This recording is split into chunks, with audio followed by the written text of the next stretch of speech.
Assalamualaikum warahmatullahi wabarakatuh. Kembali lagi dengan saya Vina Rodatun Nafisah, NPM 1701010204, mahasiswi manajemen paralel dari Universitas Muhammadiyah Magelang. Kali ini saya akan menjelaskan tentang analisis faktor. Sebelumnya, apa sih analisis faktor? Kemudian apa sih tujuannya? Tujuan utama dari analisis faktor adalah mendefinisikan struktur suatu data metrik dan menganalisis struktur saling hubungan atau korelasi antar sejumlah misal variabel seperti test score, test item, jawaban kuesioner dengan cara mendefinisikan suatu set kesamaan variabel atau dimensi dan sering disebut dengan faktor komponen. Misalkan, ingin diketahui karakteristik suatu warung makan yang akan digemari oleh pelanggan, faktor-faktor seorang pelanggan terhadap warung makan yaitu tempat warung, menu, harga, hotspot, kenyamanan, kelengkapan warung makan, hiburan, dan sebagainya. Teknik analisis faktor. Di sini ada dua teknik analisis faktor. Yang pertama, analisis faktor eksploratory. EFA atau Exploratory Factor Analysis mengungkap pola yang kompleks dengan melakukan eksplorasi kumpulan data dan pengujian prediksi. Kemudian, analisis faktor konfirmatori atau Confirmatory Factor Analysis melakukan hipotesis dan menggunakan diagram analisis jalur untuk mempresentasikan variabel dan faktor. Kemudian selanjutnya yaitu asumsi analisis faktor. Ada 3. Yang pertama, data masing-masing variabel yang diteliti berdistribusi normal. Kemudian, nilai Kaiser-Meyer-Olkin Measure of Sampling Adequacy atau KMOMSA lebih besar dari 0,50 dan nilai Bartlett's Test of Sphericity atau SIC lebih kecil dari 0,05. Yang ketiga, ada hubungan atau korelasi yang kuat antar variabel. Hal ini ditandai dengan nilai anti-image correlation antar variabel lebih besar dari 0,50. Kemudian, rotasi faktor merupakan salah satu proses dalam analisis faktor untuk membedakan antar faktor. Pemilihan rotasi faktor tergantung dari tujuan penelitian. Ada 2 tipe rotasi faktor, yaitu rotasi orgonal yang meliputi Varimax, Quartimax, dan Equimax. Rotasi ini di mana faktor saling independen atau tidak berelasi, sedangkan oblique sebaliknya. Rotasi ortogonal jika ingin dilakukan reduksi jumlah variabel atau sekumpulan ukuran yang tidak berkorelasi. Kemudian yang kedua, rotasi oblique, Dirac, Oblimin, dan Promax. Rotasi ini biasanya dilakukan pada penelitian yang secara teoritis ingin memperoleh jumlah faktor atau ingin mengkonstruksi beberapa hal. Sebagai contoh, berikut akan dilakukan analisis faktor pada 18 variabel. Di sini, saya telah mempunyai data pada SPSS. Datanya terdiri dari variabel X1.1 sampai dengan variabel Y. Di sini, type dan measure harus disesuaikan. Ketika type-nya numerik, maka measure-nya scale. Kemudian, untuk width dan kolomnya harus sama. Di sini, saya memilih angka 5. Kemudian, langsung saja kita lakukan analisis faktor. Caranya, kita klik Analyze, Dimension Reduction, kemudian Faktor. Di sini, kita masukkan variabel X1.1 sampai dengan Y. Kita masukkan semuanya. Kemudian, di bagian kanan, terdapat deskriptif. Kita klik deskriptif. Kita centang anti-image dan KMON, Bartlett's Test of Sphericity. Kemudian, continue. Untuk extraction-nya, metodenya adalah principal component, kemudian analyze-nya correlation metric, kemudian scatter plot-nya script plotnya kita centang, lalu continue. Untuk rotationnya, kita pilih Varimax, lalu continue. Dan yang terakhir, scores, kita centang save as variabelnya. Setelah itu, continue. Setelah semuanya selesai, kita klik OK. Di sini telah muncul output dari data yang kita miliki. Yang pertama, muncul tabel output faktor analisis. Di sini yaitu KMO and Bartlett's test. Kita lihat nilai KMO MSA-nya di sini adalah 0,849. Kriteria jika KMO MSA lebih dari 0,50, maka teknik analisis bisa dilanjutkan. Di sini kita lihat nilai KMO MSA-nya adalah 0,849, jadi kita bisa melanjutkan teknik analisisnya. Kemudian kita dapat melihat nilai pada Bartlett's test of sphericity yang SIC di sini adalah 0,000, yang artinya lebih kecil dari 0,05. Maka analisis faktor bisa dilanjutkan karena telah memenuhi persyaratan yang pertama. Selanjutnya, kita beralih ke tabel yang kedua, yaitu tabel anti-image metric. Pada analisis faktor ini, analisis image metric, kita lihat pada image, anti-image korelasinya di sini dari X1.1 sampai dengan variabel Y. Pada tabel ini, hasil dapat kita lihat dengan kode huruf yang ada A-nya, nih seperti kita lihat di sini, ini, dengan nilai MSA masing-masing variabel adalah sebagai berikut dengan syaratnya MSA lebih dari 0,50.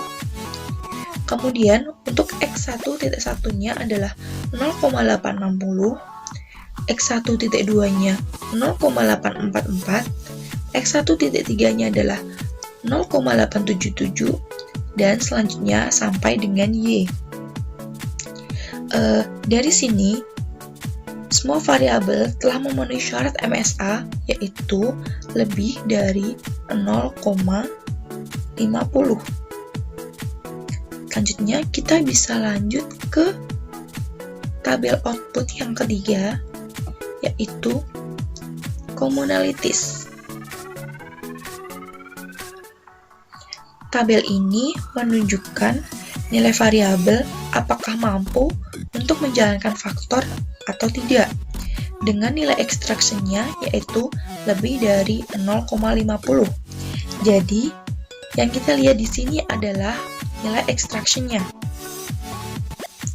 Di sini dapat kita lihat ada dua variabel yang nilai ekstraksinya kurang dari 0,50, yaitu X2.2 dengan 0,470 dan X2.3 dengan 0,422. Sehingga kita perlu melakukan analisis ulang pada kedua variabel ini. Selanjutnya,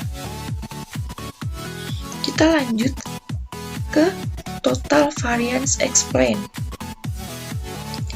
Tabel ini menunjukkan masing-masing nilai variabel yang dianalisis. Dalam penelitian ini, ada 18 variabel yang dianalisis. Pada tabel ini, kita lihat pada kolom komponen 1 sampai dengan 18 yang dapat mewakili variabelnya dengan syarat menjadi faktor adalah melihat nilai eigenvalue-nya itu lebih dari 1. Dengan begitu, dari 18 variabel yang dapat menjelaskannya yaitu faktor 1 sampai dengan faktor 5. Karena di sini nilai eigenvalue-nya lebih dari 1. Kemudian Untuk variabel 6 sampai dengan 18 berarti tidak masuk ke dalam faktor. Di sini kita lihat komponen pertamanya nilainya adalah 5,961. Karena jumlah variabelnya 18 untuk menghitungnya, maka kita bagi saja 5,961 dibagi 18 dikali 100%, ketemunya 33,11%. Kemudian untuk faktor kedua, 1,702 dibagi 18 dikali 100%, hasilnya 9,45. Begitu juga sampai dengan variabel yang kelima. Kemudian jika ditambahkan, maka faktor 1, 2, 3, 4, dan 5 hasilnya adalah 61,99%, yang mana mampu menjelaskan variasinya. Kemudian output selanjutnya adalah scriplot. Gambar scriplot ini juga dapat menunjukkan jumlah faktor yang terbentuk. Caranya dengan melihat titik komponen yang memiliki nilai eigenvalue lebih dari 1. Di sini kita melihat 5 titik komponen yang memiliki nilai eigenvalue lebih dari 1. Maka dapat diartikan ada 5 faktor yang terbentuk, yaitu faktor 1, faktor 2, faktor 3, faktor 4, dan faktor 5. Kemudian selanjutnya,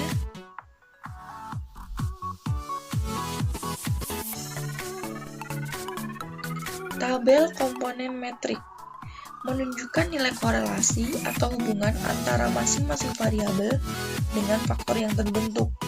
Seperti dari variabel x1.1, nilai korelasi dengan faktor 1 adalah sebesar 0,596.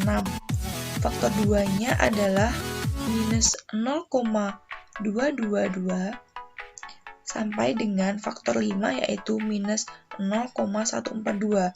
Kemudian untuk variabel lainnya, cara mengartikannya sama dengan variabel x1.1.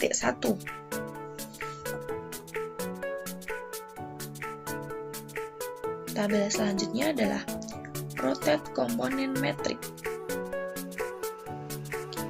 Untuk memastikan suatu variabel masuk ke dalam faktor mana, maka bisa ditentukan dengan melihat korelasi terbesar antar variabelnya dengan faktor atau komponen yang terbentuk. Cara membacanya adalah kita lihat di sini pada variabel x1.1 sampai dengan y, dan juga komponen atau faktornya dari 1 sampai dengan 5. Untuk yang pertama, x1.1. Jadi komponen 1 sampai dengan 5, manakah nilai yang paling besar di sini? Nah, di sini dapat kita lihat nilai terbesarnya ada pada faktor 4, yaitu 0,626. Kemudian x1.2, untuk nilai terbesarnya juga ada pada faktor 4, yaitu 0,644. Begitu juga dengan selanjutnya sampai dengan y. Di sini kita lihat nilai terbesar berada pada faktor 1, yaitu 0,435. Maka, jika kita sudah mengetahui korelasi terbesar dengan faktor yang mana, maka kita simpulkan. Faktor 1 memiliki anggota yaitu x2.2, x2.3, x4.1, x4.2, x4.3, dan y. Untuk faktor 2, anggotanya yaitu x2.1, x3.1, dan x3.3. Dan untuk faktor 5, memiliki anggota yang nilainya paling besar yaitu pada x2.4. Kemudian untuk yang rotate komponen metrik, kita lihat kembali pada data view. kita lihat. Di dalam data view akan muncul FAC1 sampai dengan FAC5. FAC1 adalah faktor skor dari faktor 1, FAC2 adalah faktor skor dari F2, begitu seterusnya sampai dengan FAC5. Sekian yang dapat saya sampaikan, semoga dapat bermanfaat. Kurang lebihnya mohon maaf. Wassalamualaikum warahmatullahi wabarakatuh.